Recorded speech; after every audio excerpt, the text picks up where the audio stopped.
This is TechVibe Radio, your front row seat to Pittsburgh's technology and innovation ecosystem.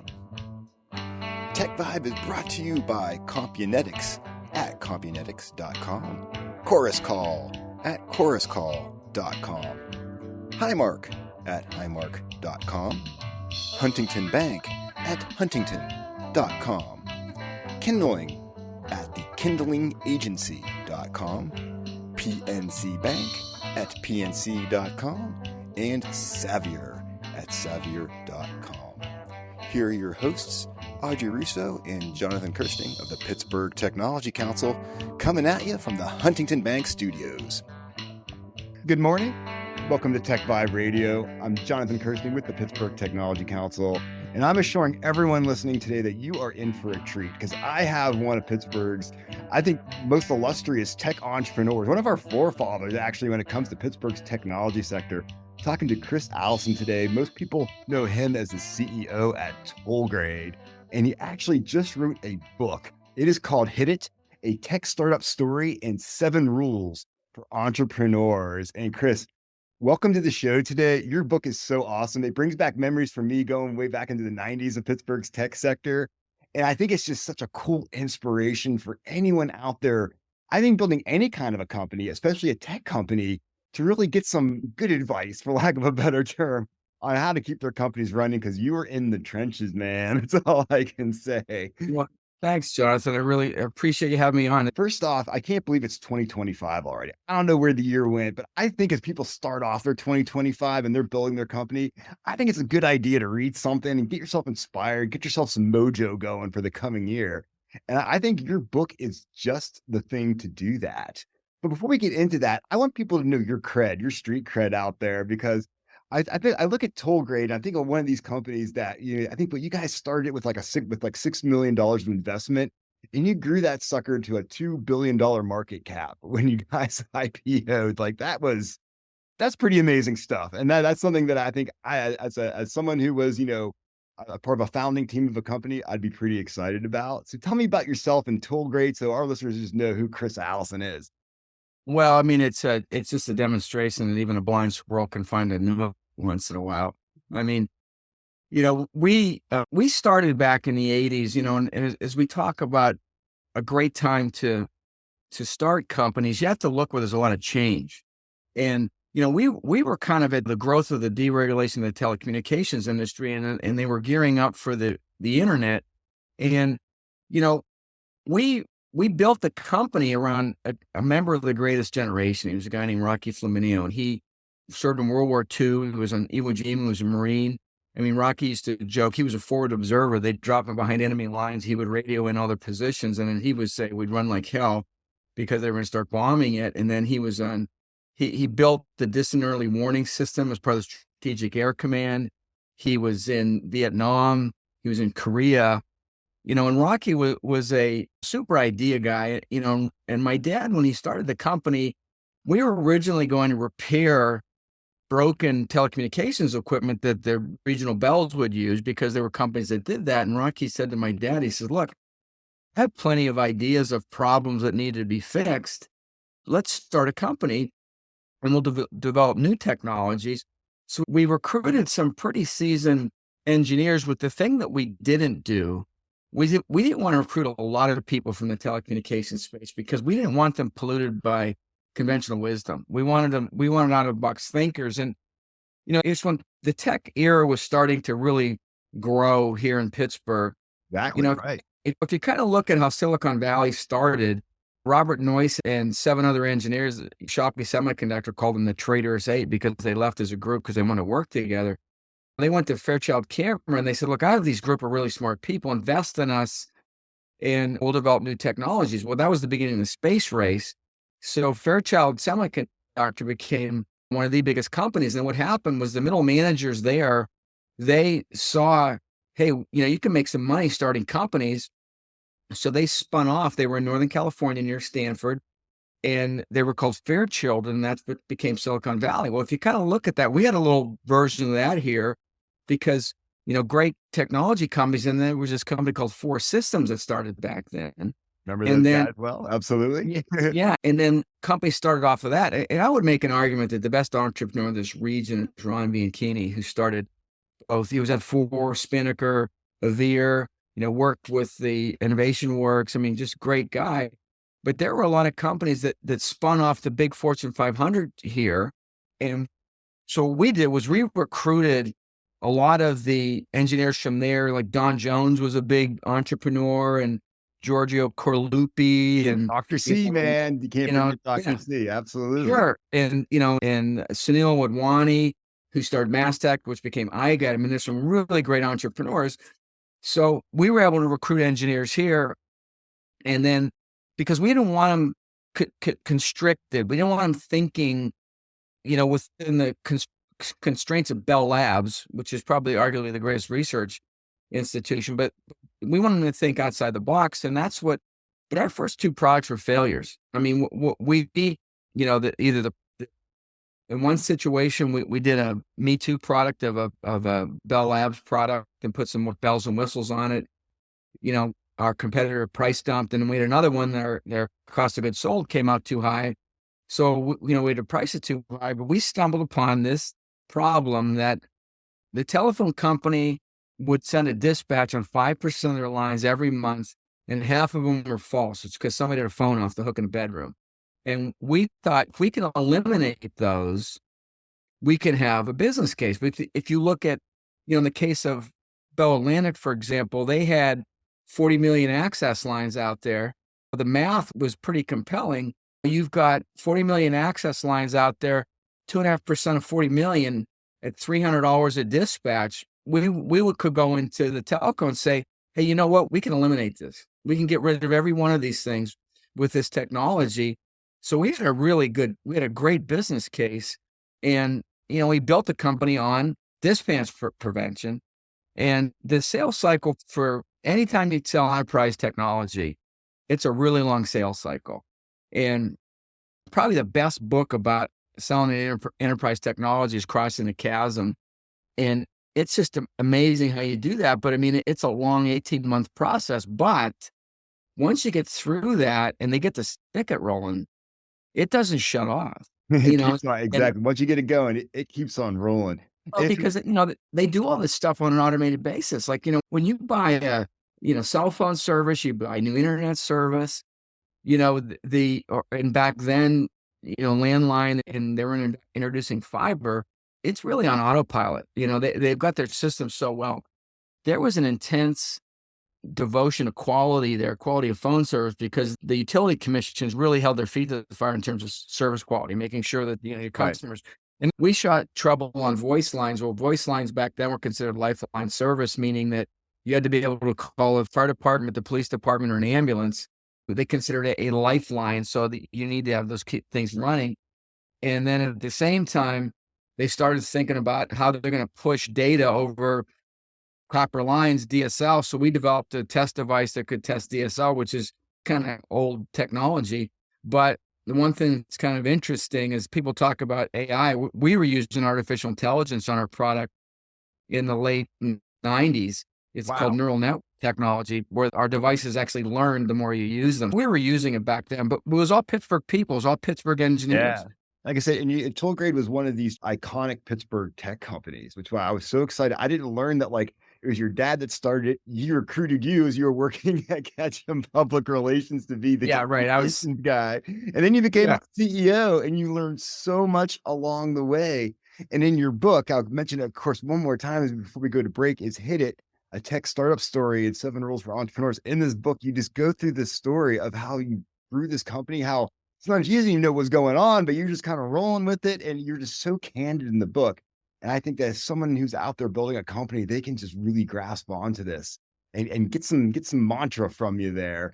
So I think when we come back, I would love to be able to talk about the book, the inspiration of the book, and let's go through some of the lessons, that you have out there. I want to tease our listeners because you can get this book on Amazon. Right. And the audio book just got released as well. So there's Kindle, print, and audio as well. Awesome. I'm going to encourage our listeners to go and check that out, because if you're in Pittsburgh, you're anywhere. Chris, you're one of those guys. You're kind of one of my tech heroes here, as I've been in the industry for about 30 years now. And just being able to have you provide insights as to how you did this with Tollgrade, with your team of people, I think is just fantastic. So I encourage everyone, hold on. We are coming right back with Chris Allison, who's the author of Hit It. And I am Jonathan Kirsten with the Pittsburgh Technology Council. Go to pghtech.org and I'll be with you right after this quick commercial break. Compunetics is the leading developer of unified voice, video, and data collaboration and conferencing applications for the service provider, government, and unique workflow applications. The Summit Olympus and Evergreen platforms, driven by their encrypted user interfaces, enable powerful and secure collaboration. Combined with world-class support and innovative professional services, Compunetics delivers the right solution every time. Learn more at compunetics.com. Every company needs to attract and keep talented people. To do it, you need a strong company story told by those who experience it every day, your employees. So invite your people to be your brand voice and let the Kindling Culture Agency gather and ignite your stories to engage and attract your people. Learn how at sparksomething.big.com. That's sparksomething.big.com. Your dial is set to TechVibe Radio, brought to you by Compunetics, Chorus Call, Highmark, Huntington Bank, Kindling, PNC Bank, and Xavier. Here are your hosts, Audrey Russo and Jonathan Kirsting of the Pittsburgh Technology Council, coming at you from the Huntington Bank studios. Today, I got one of the coolest guests you could ever want on your radio show. I am hanging out with Chris Allison. He is the former CEO of Tollgrade and the current author of Hit It, a tech startup story and 7 rules for entrepreneurs. And Chris, thanks for hanging out with me today. I just loved our first segment. I was reminiscing a lot. You're talking about some of the old stuff in Pittsburgh's tech days and how Tollgrade was such a big part of that.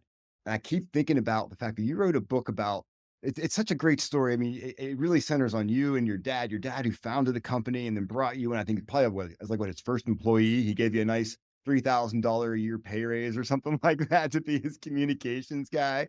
And then you became CEO of the company, full success of the company. I'm sure he's up there now just smiling at you, being like, that's my boy, man, without a doubt. And so what I love about this book is that you're using really compelling storytelling in order to give us some really great lessons, to really help avoid failures or to embrace failures and just how to navigate and build a company. Like, first off, what was your inspiration to actually take the time to write this book?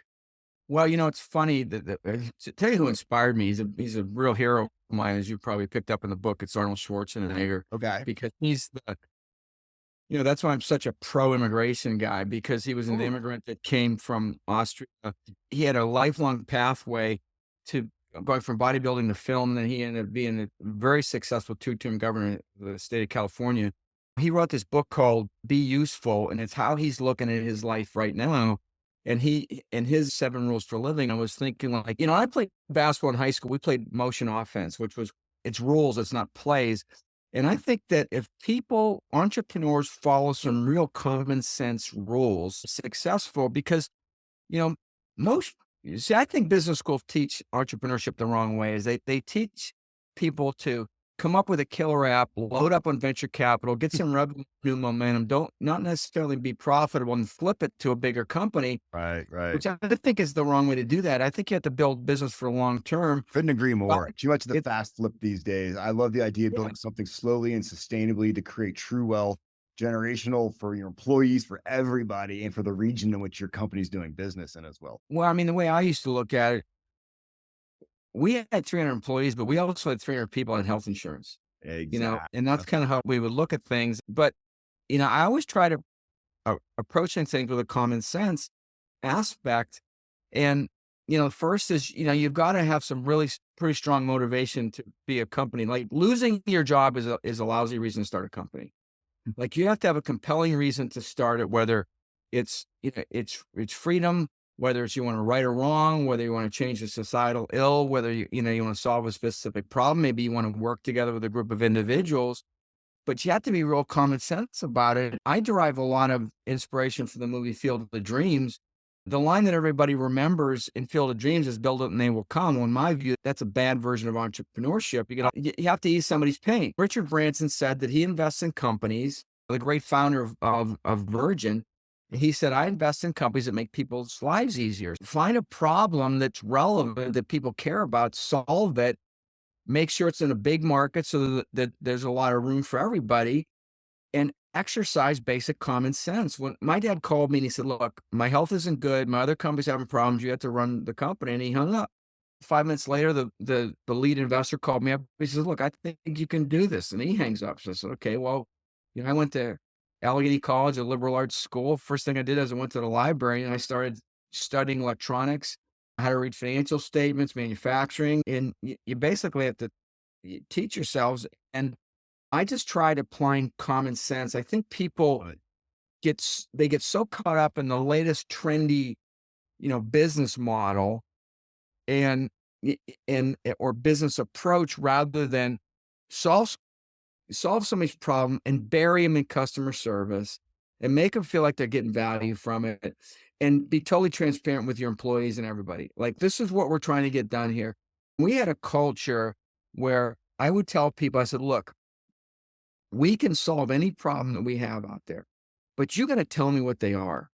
If you don't know how to have fun, you can be professional and focused and to-do list driven and objective driven. And you can still have fun while you're doing it because, in the tech business, they have the saying, speed kills.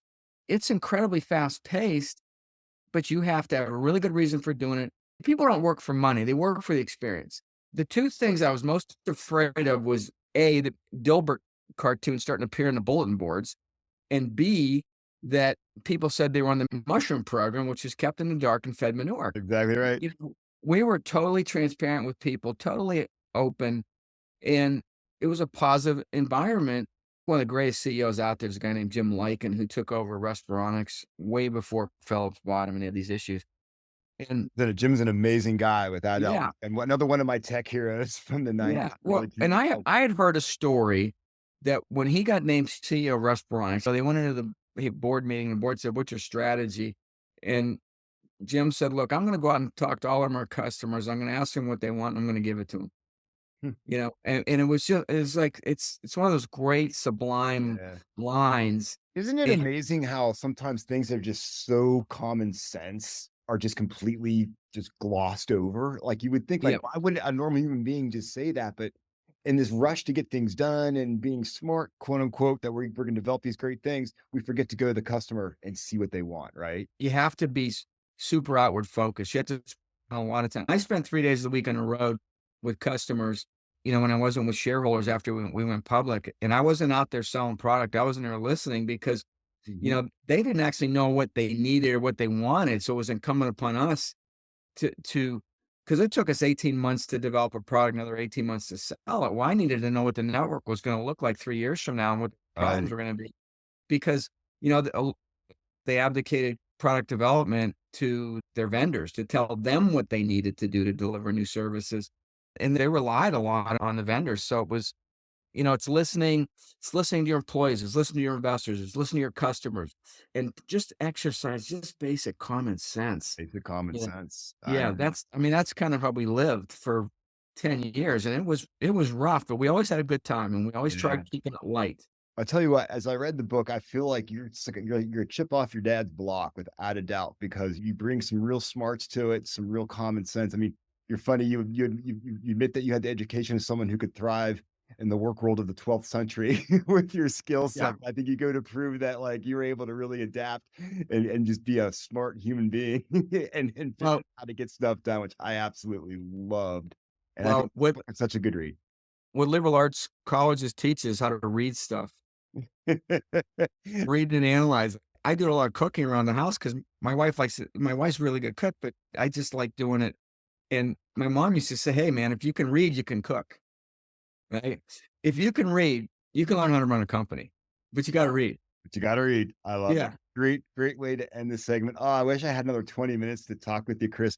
Remind everybody, wherever you go to Amazon, check it out, hit it. A tech startup story and 7 rules for entrepreneurs by the one and only Chris Allison. Chris, you are the best. Thank you for being on Tech Vibe this Sunday. I appreciate it. I know our listeners did too. Thanks for having me. Most definitely. Hey, everybody, I'm all out of time, but please join us next week for more awesome stories from Pittsburgh's tech sector. Once again, Jonathan Kirsting with the Pittsburgh Technology Council. Go to pghtech.org, and I hope you have an awesome rest of your Sunday. The Pittsburgh Technology Council has been helping our region's tech companies succeed since 1983. The Pittsburgh Technology Council helps its members meet new customers, hire top talent, make headlines, and have a strong voice in government. From startup to multinational, the PTC helps tech companies and advanced manufacturers of all sizes.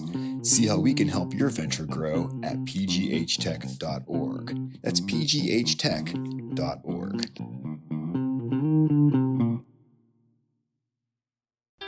Chorus Call provides premium managed audio, video conferencing, media streaming, and collaboration tools. Don't trust your business-critical communications to any other platform. Learn more at choruscall.com.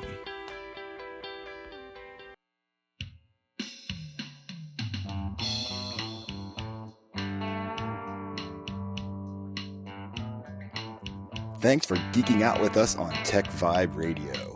Tune in next Sunday for more tech and innovation stories right here from Pittsburgh.